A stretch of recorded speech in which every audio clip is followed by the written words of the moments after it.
हेतनाथ झा जी, जो हम सभी के मार्गदर्शक भी हैं और ज्ञान नेत्र है। ये सबको जो भटके हुए आत्मा को सत मार्ग में लगाने का काम ये करते हैं। तो ऐसे पूज्य गुरु जी को पुनः पुनः कोटि कोटि वंदन करते हैं और गुरु जी के मुखार में से पुनः एक दो शब्द सुनने की अभिलाषा रखते हैं। भागवत भगवान की जय। देखिए, मैं शिक्षक जीव हूँ, कथाकार तो बाद में बना, तो लोभ तो होता ही है। और ख़ास करके आज इनकी कथा सुन करके बड़ा ही आनंद हुआ। वो इस तरह का कि पुत्रात् शिष्यात् पराजयः, दो जगह ऐसी बताई गई है जहाँ हम हार करके भी जीत जाते हैं, एक पुत्र से और एक शिष्य से। अगर पुत्र हमसे ज़्यादा गुणवान हुआ तो खुशी होती है, और शिष्य भी हमसे अगर गुणवान ज़्यादा हुआ तो भी खुशी होती है।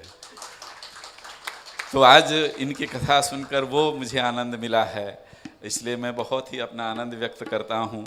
और यही एक अंत में जाते जाते क्षमा याचना के साथ जाना चाहता हूँ कि 5 बजे कार्यक्रम है मेरा भी, वहाँ पहुँचना ज़रूरी है। एक छोटी सी बात कह के जाना चाहता हूँ। एक अंधी माता जी थी, वो मंदिर के बाहर भीख मांग रही थी। वहाँ एक व्यक्ति मंदिर में दर्शन करने आए, उस माता जी को देखा और आश्चर्य में पड़ गए। जाकर के उनको प्रणाम किया और पूछा कि माता जी, आप और भीख मांग रही हैं, क्या बात है? आपका बेटा तो विदेश में रहता है, बहुत धन कमाता है, मैंने ऐसा सुना, और आप यहाँ?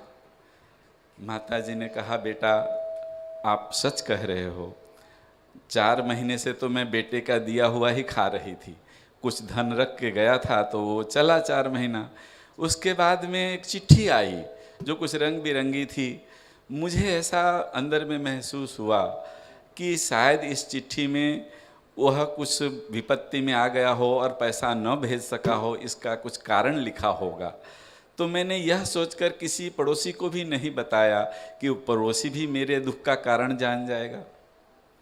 इसलिए मैं चुपचाप उस चिट्ठी को भगवान के फोटो के नीचे दीवार के ऊपर साट दिया, मैंने चिपका दिया। ऐसे 2 चिट्ठियाँ आई है, लेकिन मैं इसी से नहीं किसी को बताती हूँ कि कहीं कोई दूसरा मेरे दुख को जान जाएगा, मेरे बेटे के दुख को कारण को जान जाएगा।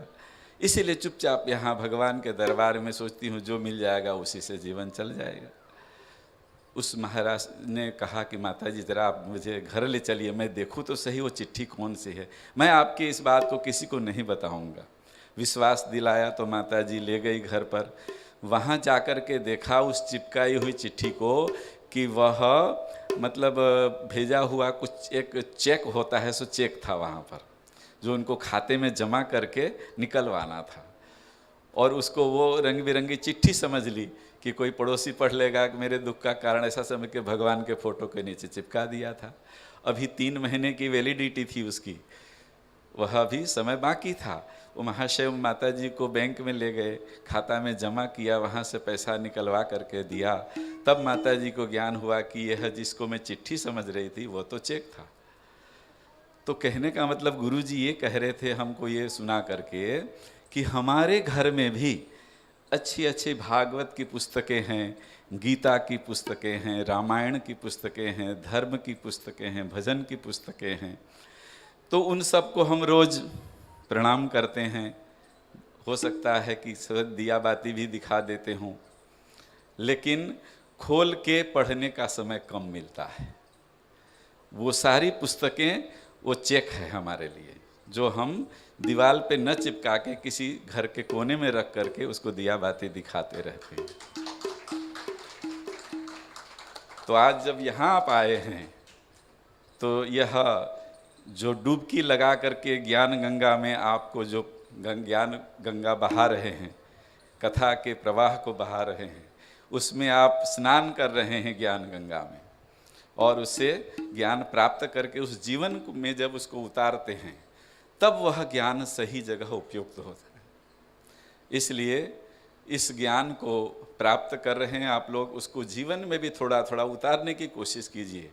यही एक जगह है कि कलयुग में कहा कि कलयुग केवल नाम आधारा, सुमिरी सुमिरी नर उतर ही पारा।